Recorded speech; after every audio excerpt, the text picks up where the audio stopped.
গাজার অসহায় মানুষের পাশে দাঁড়াতে সমুদ্রপথে এগিয়ে যাচ্ছে গ্লোবাল সুমুদ ফ্লোটিলা। আর এবার তাদের নিরাপত্তায় সরাসরি এগিয়ে এলো স্পেন ও ইতালি এবং মোতায়েন করেছে নৌবাহিনীর জাহাজ।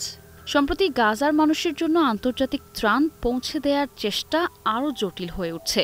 ত্রাণবাহী এই বহরটি বহন করছে ওষুধ, খাবার ও মানবিক সহায়তা, কিন্তু পথ এত সহজ নয়।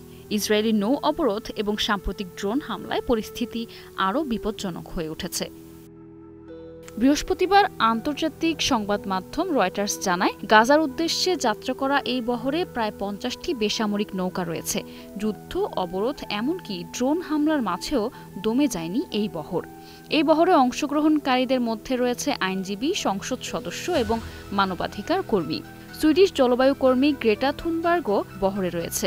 বুধবার গ্রিসের গাফদোস দ্বীপের ৩০ নটিক্যাল মাইল দূরে বহরটির ওপর ড্রোন হামলা চালানো হয়। এই হামলার পর স্পেন ও ইতালি ঘোষণা দিয়েছে বহরের নিরাপত্তায় তাদের নৌবাহিনীর জাহাজ মোতায়েন করার। ইতালির প্রতিরক্ষা মন্ত্রণালয় জানিয়েছে, বুধবার একটি ফ্রিগেট পাঠানো হয়েছে, যা অন্য একটি জাহাজ দিয়ে প্রতিস্থাপন করা হবে। ইতালির পররাষ্ট্র মন্ত্রণালয় জানিয়েছে, বেলজিয়াম, ফ্রান্স এবং অন্যান্য ইউরোপীয় দেশ অনুরোধ করেছে যাতে বহরে থাকা তাদের নাগরিকদের প্রয়োজনে সুরক্ষা দেয়া হয়। ইতালি একটি সমঝোতার প্রস্তাবও দিয়েছে। এর মাধ্যমে ত্রাণ সামগ্রী সাইপ্রাসে নামিয়ে ক্যাথলিক চার্চের ল্যাটিন প্যাট্রিয়ার্কেট অব জেরুজালেমের মাধ্যমে গাজায় পৌঁছে দেওয়া হবে। ইতালির প্রধানমন্ত্রী জর্জিয়া মেলোনি জানিয়েছেন, ইসরায়েলের এই প্রস্তাবে সম্মতি দিয়েছে, তবে বৃহস্পতিবার গ্লোবাল ফ্লোটিলার পক্ষ থেকে এই প্রস্তাব সরাসরি প্রত্যাখ্যান করা হয়েছে। বিশ্লেষকরা বলছেন, ইউরোপীয় দেশগুলোর এই পদক্ষেপ ইসরায়েলের সঙ্গে উত্তেজনা আরও বাড়াতে পারে, কারণ তেল আবিব ইতোমধ্যেই ফ্লোটিলার বিরুদ্ধে কড়া অবস্থান নিয়েছে।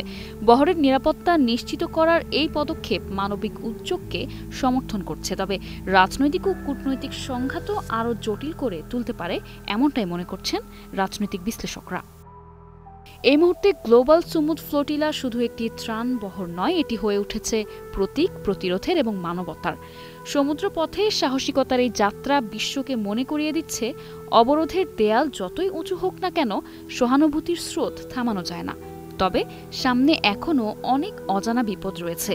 ইউরোপীয় দেশগুলোর সরাসরি অংশগ্রহণ ইসরায়েলের সঙ্গে উত্তেজনা বাড়াতে পারে, আবার এটাই হয়ে যেতে পারে আন্তর্জাতিক জনমতের মোড় ঘুরিয়ে দেওয়ার মুখ্য মুহূর্ত। একদিকে নিরাপত্তার ঝুঁকি, অন্যদিকে মানবিক দায়িত্ব। এই দ্বন্দ্বের মাঝেই এগিয়ে যাচ্ছে ফ্লোটিলা, আর সমগ্র বিশ্ব তাকিয়ে আছে। গাজার মানুষ রয়েছে অপেক্ষায়। নিশা আলম, নিউজ ডেস্ক, ২১ টেলিভিশন।